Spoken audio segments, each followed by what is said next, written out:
If Palestinians had illegal settlements in Israeli land, United States government and others would be uh, sending out the military to fight against the invasion.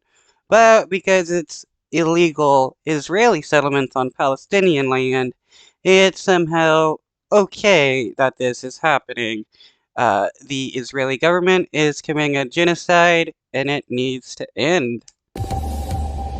Now, let's bring you some developing news coming to us here. Israeli forces have killed a Palestinian man after he opened fire at an illegal settlement in the occupied West Bank. 6 Israelis were injured in the shooting. Hamas says the attack was in response to settler incursions at the Al-Aqsa Mosque on Thursday, led by Israel's ultra-nationalist security minister Itamar Ben-Gvir. Ultranationalist or far right wing fascist. Anybody that's an ultranationalist is a fascist. The Israeli government is controlled by fascist Jewish people. Laura Khan joins us now on the line from occupied East Jerusalem. What more can you tell us, Laura?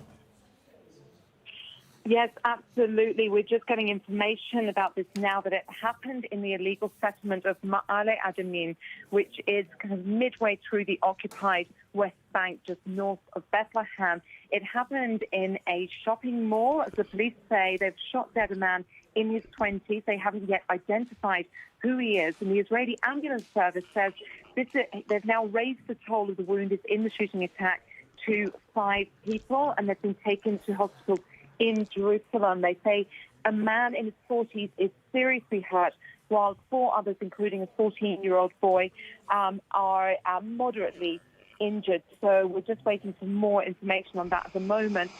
They did say that the Israeli police chief and the far-right National Security Minister, Itamar Ben-Gvir, are now headed to the settlement. And just to say today, we've actually been driving through the occupied West Bank from an area which is considered Area C under full Israeli military and administrative control. And we saw a number of settlers moving into an archaeology park in Sebastia. On our way back, we were stopped at numerous checkpoints and made to wait for well over an hour. So it seems as though there has been a fair amount of tension, particularly today in the West Bank.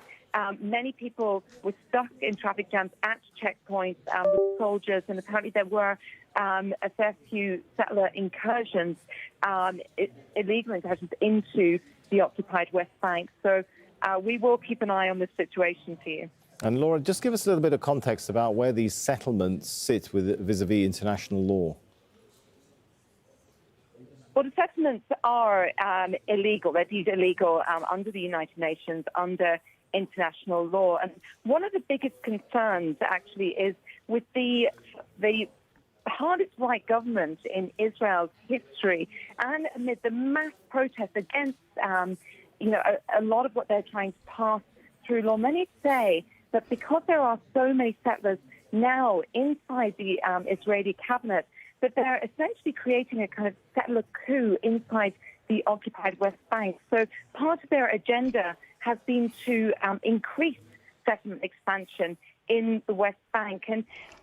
Yeah, they want to increase their genocide against Palestinian people and steal as much of their land as possible because the fascist Israeli people are nothing but shitbag fascists who want to see Palestinians dead because they think they're somehow special compared to everybody else because of their religion. They're not God's chosen people, even though they convince the world that they are. And just, spending time in the West Bank, you can see it between Palestinian cities. Driving from Jenin, for example, the 2-hour drive down to Ramallah, you can see settlements on almost every hill. You can see. I mean, can you imagine if the Nazis were actually able to convince the world that they were God's chosen people and that their genocide against others was valid because that land belonged to them? Like, that would be crazy, right? But because it's Israelis, it's somehow different. The fascist Israelis that are committing a genocide against the Palestinians are no different than the Nazi Germans who believe they were God's chosen people and were allowed to do whatever they want. More and more settlers walking down into Palestinian streets. So this has really become fact on the ground, and it's deeply disturbing. The Palestinian Authority has been speaking out about it time after time. This year, they are going to the International Court of Justice as well to talk about the legality of the consequences of the occupation. But of course, there are more than 700,000 settlers living in the occupied West Bank. So it's just become a fact on the ground for the Palestinians living there.